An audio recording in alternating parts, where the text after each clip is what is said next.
हाँ पीछे पीछे पीछे पीछे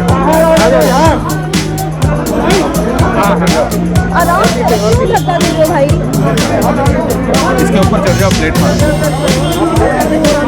अरे भाई अरे मेरा चश्मा तुम छोड़ोगे सर। इधर सर थोड़ा मुड़ जाए सर, थोड़ा मुड़ जाए। आज जी सर ठीक है ठीक है ठीक है। आज पश्चिम बंगाल के पहले से आ गए तो भाई भूपेंद्र सर, आज आप लोग इलेक्शन आयोग में मीटिंग की सर क्या? आज पश्चिम बंगाल के चुनाव के विषयों को लेकर के भारतीय जनता पार्टी का एक प्रतिनिधिमंडल, हमारे केंद्रीय मंत्री धर्मेंद्र प्रधान जी, हमारे पार्टी के राष्ट्रीय महामंत्री और पश्चिम बंगाल के प्रभारी श्री कैलाश विजयवर्गीय जी, पार्टी के राष्ट्रीय उपाध्यक्ष और पश्चिम बंगाल के हमारे वरिष्ठ नेता श्री मुकुल राय जी, श्री शिशिर बाजोरिया जी, ओम पाठक जी, उनके नेतृत्व में चुनाव आयोग को मिला। और चुनाव आयोग को आज हमने 2-3 विषय प्रमुख रूप से कहे। पश्चिम बंगाल में जो म्यूनिसिपैलिटीज हैं उनका टर्म 1 साल पहले खत्म हो गया। कलकत्ता म्यूनिसिपल कॉरपोरेशन का और काफ़ी सारी कॉरपोरेशंस का भी 1 साल पहले टर्म खत्म हो गया।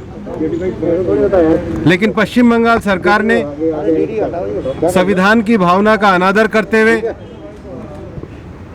वहाँ के टीएमसी के नेताओं को ही उन लोकल बॉडीज का एडमिनिस्ट्रेटर नियुक्त कर दिया और लगभग 125 म्यूनिसिपैलिटी और कॉरपोरेशन में 2 करोड़ मतदाता सीधे सीधे प्रभावित होते हैं। हमने चुनाव आयोग को कहा है कि पश्चिम बंगाल सरकार के द्वारा ये जो अवैध तरीके से म्यूनिसिपैलिटीज के और कॉरपोरेशन के जो एडमिनिस्ट्रेटर सभी टीएमसी के नेताओं को नियुक्त किया है, ये कॉन्स्टिट्यूशनल मैंडेट के खिलाफ है। ये आर्टिकल 243 में जो म्यूनिसिपैलिटी को जो पावर दिया उसके खिलाफ है। ये पश्चिम बंगाल के म्यूनिसिपैलिटी एक्ट के खिलाफ है और सर्वोच्च न्यायालय का भी एक निर्णय आया हुआ है, ये उस निर्णय के भी खिलाफ है। हमारा चुनाव आयोग से कहना है कि इस अवैधानिक नियुक्ति पर पश्चिम बंगाल के जो टीएमसी के नेता समय खत्म होने के बाद भी आज अवैध रूप से नियुक्तियों पर हैं, उनको तुरंत हटाया जाए, जिससे पश्चिम बंगाल में फ्री और फेयर इलेक्शन का माहौल बने। इस समय में आज पश्चिम बंगाल में अधिकारी अनेक छुट्टी पर गए हैं।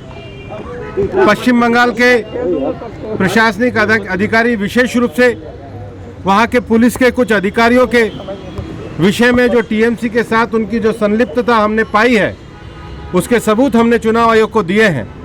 और हमारा चुनाव आयोग को कहना है कि पूर्व में भी चुनाव आयोग ने इस प्रकार के विषयों में अनेक राज्यों में संज्ञान लिए हैं और जो भी आला अधिकारी विशेष रूप से लोकसभा के चुनाव में भी हमने देखा था, उन्होंने कुछ अधिकारियों को जो राजनीतिक रूप से राजनीतिक इशारे पर काम करते हुए देश के लोकतंत्र को कमजोर करने का कार्य करते हैं, उन अधिकारियों के खिलाफ चुनाव आयोग को हम पूरी रिपोर्ट देकर के आए हैं।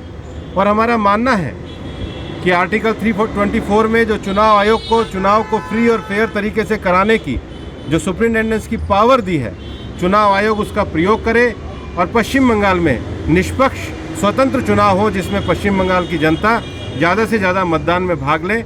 हमने सारे तथ्य सबूत आज चुनाव आयोग को सौंपे हैं और हम ये विश्वास करते हैं कि चुनाव आयोग चुनाव की निष्पक्षता को ध्यान रखते हुए इस पे उचित कार्रवाई करेगा।